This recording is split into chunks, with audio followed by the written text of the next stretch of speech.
Welcome to let's educate में आप सभी का स्वागत है। आज हम बात करने जा रहे हैं यूपीपीसीएल असिस्टेंट अकाउंटेंट और अकाउंट क्लर्क के अकाउंट्स के क्वेश्चंस की, जो हम स्टार्टिंग से एक सीरीज़ लेके आए थे जिसमें अभी तक 3 वीडियो आ चुकी है। ये 4th वीडियो है। यूपीपीसीएल असिस्टेंट अकाउंटेंट के लिए मॉक टेस्ट हम लेके आए हैं। फुल 10 मॉक टेस्ट 500 की और 10 कंप्यूटर ओ लेवल सेट। आप अगर सिर्फ आपको कंप्यूटर चाहिए तो वो 250 का है। बहुत से बच्चों ने ये मॉक टेस्ट दिए हैं असिस्टेंट अकाउंटेंट को और सबका रिव्यू काफ़ी अच्छा आया है। अब हम लेके आए हैं UPPCL mock test account clerk के लिए 10 फुल सिलेबस मॉक टेस्ट मिलेंगे आपको सिर्फ 350 रुपीज़ पे। ये 5 नवंबर के बाद अवेलेबल हो जाएंगे। आपको ये जो मॉक टेस्ट है ये यूपीपीसीएल पैटर्न पे मिलेंगे, दोनों हिंदी और इंग्लिश में मिलेंगे।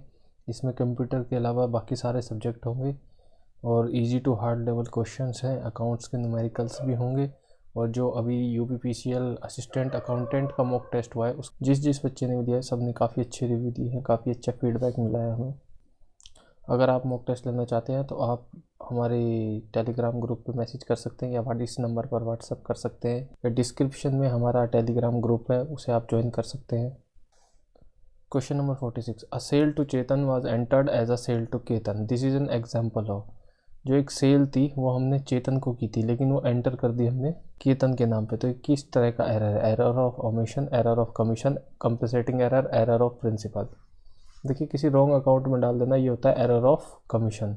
एरर ऑफ कमीशन कहता है recording wrong amount in subsidiary book. किसी बुक या किसी अकाउंट में अगर हम रॉन्ग अमाउंट या फिर किसी रॉन्ग अकाउंट में हम डाल देते हैं तो उसको कहते हैं error of commission. Error of omission मतलब कुछ चीज़ भूल जाना। अगर हम कोई एंट्री ही भूल गए तो एरर ऑफ ओमिशन होता है। कॉम्पनसेटिंग एरर होते हैं, दो एरर मिलके उसको इफेक्ट को न्यूट्रल कर देते हैं, उसको कहते हैं compensating error. Error of principle होता है कि आपने जो अकाउंटिंग प्रिंसिपल है कि एक अकाउंट डेबिट होगा और एक क्रेडिट होगा, वो ही उसी में ही चेंज कर दिया, आपने सिर्फ एक ही अकाउंट डेबिट किया। फिर आता है question 47, amount spent on increasing the seat capacity in a cinema hall is capital expenditure, revenue expenditure, deferred revenue expenditure. आइए सबसे पहले जानते हैं कैपिटल एक्सपेंडिचर और रेवेन्यू एक्सपेंडिचर क्या होता है। ठीक है, जो कैपिटल और रेवेन्यू एक्सपेंडिचर होता है ये टाइम के अपोन होता है कि कौन कितने समय तक हम यूज़ करेंगे, उसकी लाइफ क्या होगी। इसके कई फैक्टर्स होते हैं जिनके ऊपर ये डिपेंड करता है। जैसे capital expenditure include cost incurred on the acquisition of fix asset and any subsequent expenditure that increasing the earning capacity of existing fixed asset। अगर फिक्स एसेट की एग्जिस्टिंग कैपेसिटी इंक्रीज होती है तो वो कैपिटल एक्सपेंडिचर होता है। Cost of acquisition not only include cost of purchase but also any additional cost incurred in bringing the fix asset. जैसे अगर हम फिक्स एसेट्स को लेके आए हैं तो उसकी जो ट्रांसपोर्टेशन कॉस्ट है, ये जो चार्जेस हैं वो भी कैपिटलाइज करने पड़ेंगे, वो फिक्स एसेट्स के अमाउंट में इंक्लूड होंगे। Capital expenditure benefit is derived over several accounting period. कई सारे अकाउंटिंग पीरियड तक आप उसको कैपिटल का एक्सपेंडिचर का बेनिफिट आप ले सकते हैं। जबकि revenue expenditure incurred on fix assets include cost that are aimed at maintaining rather than enhancing the earning capacity.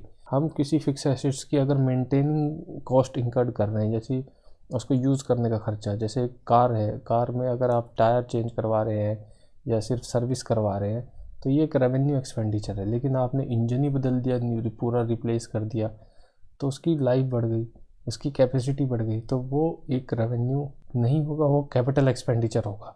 Revenue expenditure basically वो एक्सपेंडिचर होता है जो एक रेगुलर नेचर पे बार बार डेली या मंथ में होता रहता है। तो यहाँ पे क्वेश्चन है amount spent on increasing the seating capacity in a cinema hall. Cinema hall में सीटिंग कैपेसिटी, बैठने की सीट एक्स्ट्रा लगवाई गई है तो ये एक ही बार लगती है, डेली आप सीट नहीं लगा सकते। तो यहाँ पे जो करेक्ट ऑप्शन है वो है option A, capital expenditure. Next question, immediately after purchasing a new van ₹2500 is paid to have the name of the company and other advertising material printed on the van.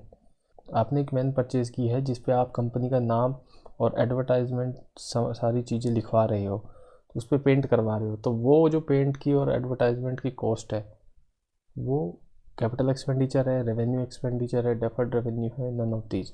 तो जो advertisement और company का नाम van पे paint करवाया गया है तो इसका ये होगा रेवेन्यू एक्सपेंडिचर, क्योंकि ये एक तरीके का रेवेन्यू खर्चा है।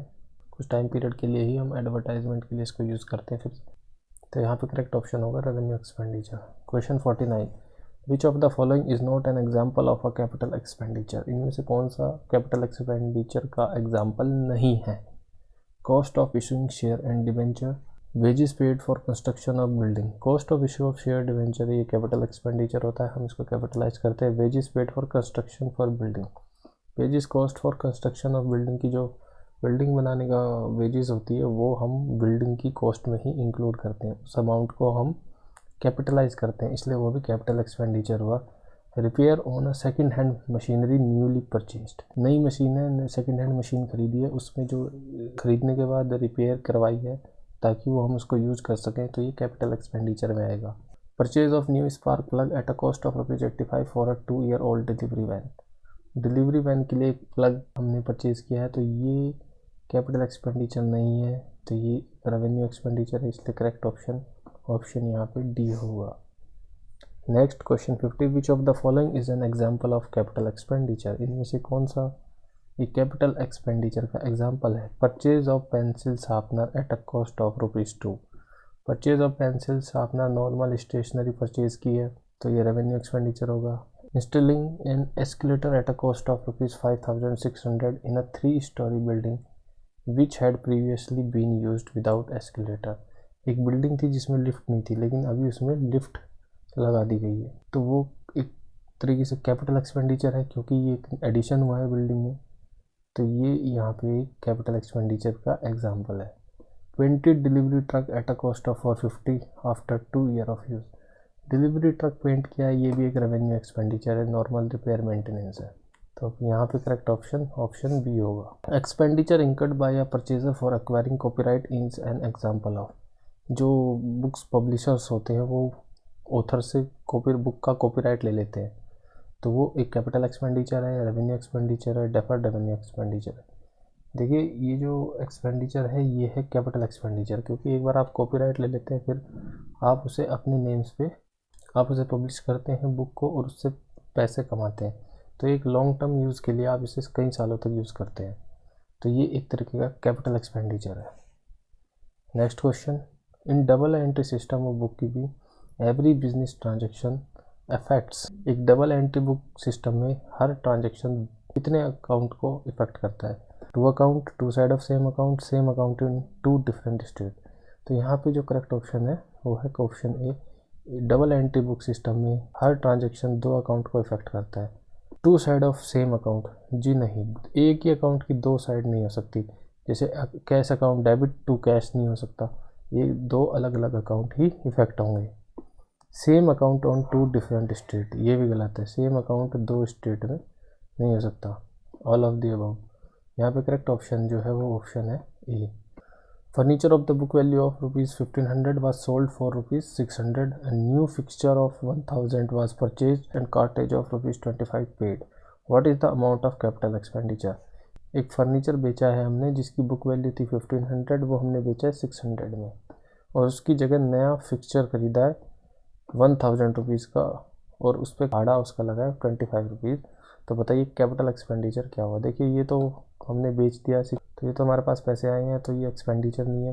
उसके बाद 1000 का हमने फिक्सचर ख़रीदा, ये कैपिटल एक्सपेंडिचर है। और जब भी हम न्यू फर्नीचर या एसेट्स ख़रीदते हैं उसके साथ जो ट्रांसपोर्टेशन कॉस्ट होती है उसको हम उसी में इंक्लूड करते हैं, तो यहाँ पे 1000 + 25, तो यहाँ पे 1025 करेक्ट आंसर है। क्वेश्चन 54, एंट्रेंस फीस या एडमिशन फीस में भी treated as revenue receipt, capital receipt, या बोथ ए बी।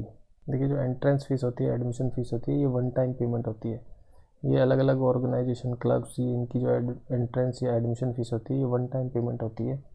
इसको आप ऑर्गेनाइजेशन के हिसाब से या तो रेवेन्यू रिसिप्ट भी मान सकते हैं या कैपिटल रिसिप्ट भी मान सकते हैं, हर ऑर्गेनाइजेशन इसको डिफरेंट ट्रीट करती है, तो यहाँ पे both A and B is the correct answer, ये दोनों हो सकता है, रेवेन्यू रिसिप्ट और कैपिटल रिसिप्ट।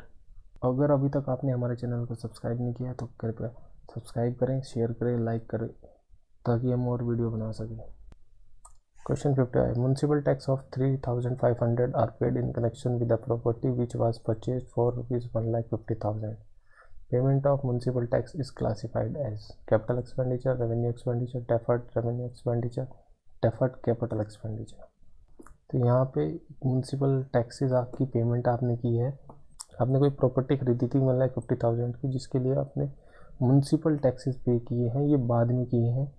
तो पेमेंट ऑफ म्यूनसिपल टैक्स क्या है? देखिए, म्यूनसिपल टैक्स आपका ये कैपिटल एक्सपेंडिचर नहीं है, ये एक रेवेन्यू एक्सपेंडिचर आपको हर साल पे करना पड़ता है। तो ये करेक्ट आंसर ऑप्शन बी है।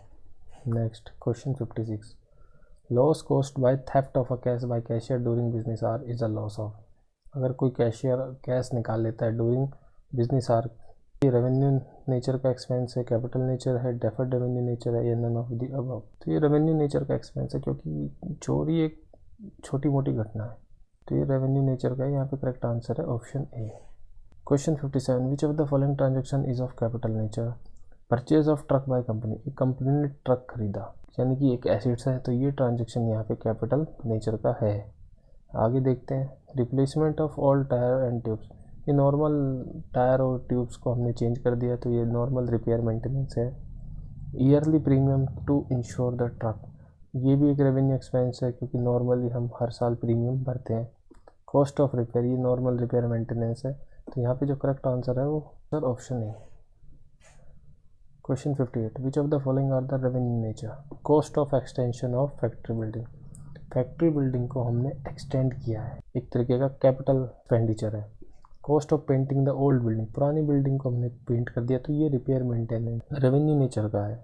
Legal cost of acquiring land for extension, हमने एक्सटेंशन की है, उसके लिए हमने लीगल कॉस्ट इंकर्ड की है, तो ये कैपिटल एक्सपेंडिचर है, ये रेवेन्यू एक्सपेंडिचर है? ये कैपिटल एक्सपेंडिचर है, क्योंकि हम एक्सटेंशन कर रहे हैं और उसके लिए जितने भी खर्चे होते हैं वो सारे कैपिटलाइज होते हैं। Purchase of free hold land, ये भी कैपिटल एक्सपेंडिचर है। तो यहाँ पे जो करेक्ट आंसर है वो है ऑप्शन बी।